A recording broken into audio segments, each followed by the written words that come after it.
Welcome to this week's installment of our Instructional Design Assessment. I am your host, SHatton.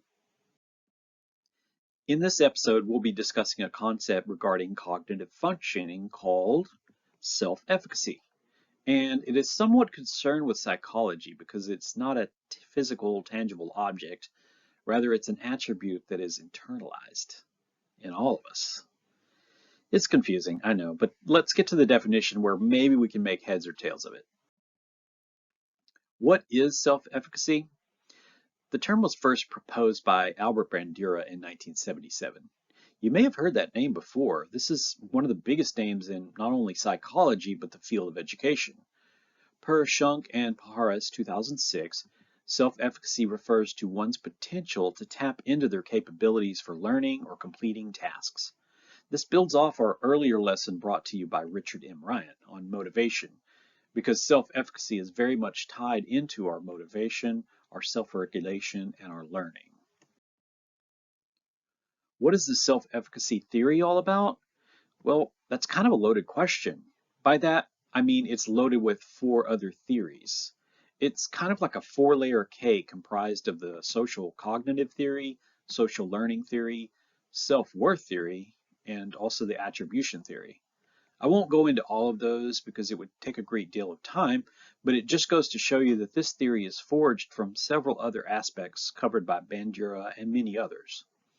However, a sufficient way to sum up the theory is to say that it is the influential role that self-reverent thought has on one's actions.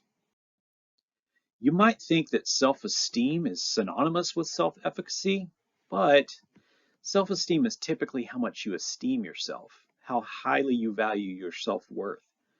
It's closely aligned with confidence. A good example of this as a movie character would be Ferris Bueller. That rascally rapscallion thinks he can get away with anything. His high level of self-esteem, which is more on the surface level, propels him into completing tasks. Self-efficacy, on the other hand, deals with the internalization of, can I do this? That question helps to determine the outcome that one expects to have. I tried to think of another movie character that would represent self-efficacy, and I think I may have found one. Neo from the original Matrix. The entire film is him pondering whether or not he is quote-unquote the one. People keep telling him that he is, but he doesn't know what he should believe. It is only in the culmination of the film where he finally perseveres through all the challenges he is faced with, and he achieves his goals. Where do you get self-efficacy? Is there like a storefront where you can buy it? That would be ideal, nestled in between a Foot Locker and an Auntie Anne's. But no, instead, the sources of self-efficacy are the experiences that you acquire from infancy all the way up until adulthood. You can be influenced by observing peers, by the choices that they make, or by vicariously observing other students' experiences. By far, though, the largest source of the trait would be the family. No, not that family. Your own family environment, or the home in which you were brought up in. It plays a huge role in your self-efficacy. Shunk and Paharis state that children are motivated to learn based on learning materials in the home that inspire curiosity and offer meaningful challenges. So, you just acquired an attaché case of self-efficacy. How are you going to foster it and make it work for you? This is actually where outside influences play a large part. Self-internalization can only do so much, but the stimuli has to be there for continued growth. Therefore, things such as school extracurricular activities, educational camps, school, family, and community connections, and then even educational design reform. And that last one is big. You should always take a look at the educational environment to see if it is outdated or not working. As the examples we have gone over have shown, your level of self-efficacy, that is the highness or lowness of it, has a profound effect on your learning, how you self-regulate, your achievement, and how you grow. In that regard, this paper this week also discusses how a teacher's own instructional efficacy also plays an important role. There's a firm belief that a teacher's collective capabilities can influence student outcomes using the social cognitive theory that was discussed earlier. So you can see that even though self-efficacy starts from within, there are many external factors that can also initiate it.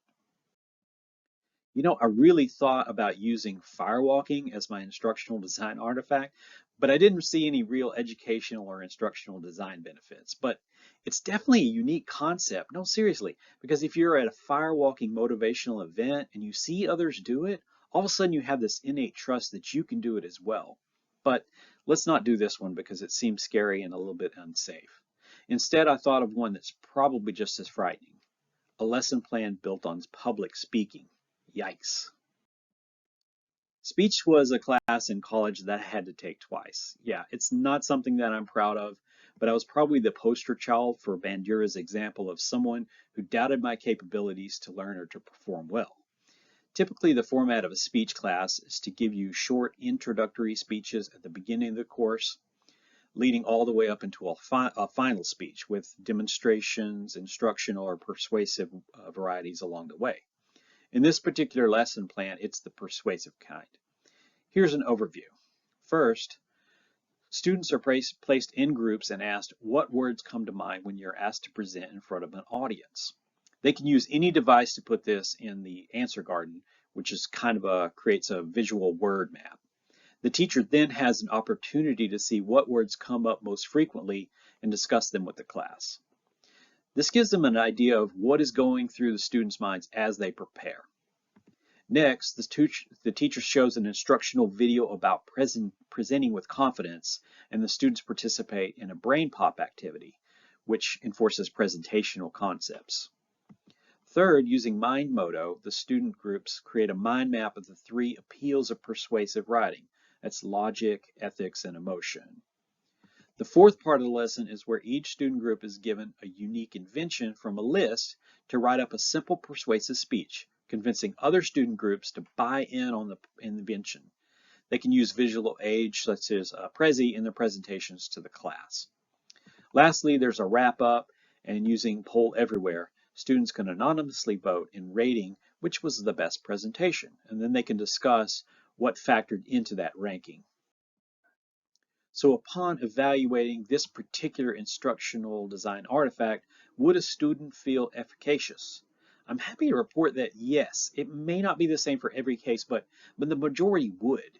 You see, as opposed to the cut and dried methods of when I took speech class ages ago, lessons nowadays take many more factors into consideration, such as being therapeutic, inclusive, motivating, using collaboration, and most importantly, preparation. You don't simply give a student an assignment without attaching instruction that ramps them up to that final goal. Overall, in order for a high quality instructional design artifact that will play to a student's self-efficacy, we need to provide them with the skills they need to succeed. Thank you so much for sticking around until the end. I hope that you were able to get a fairly good idea of what self-efficacy means in the instructional design world. Take care.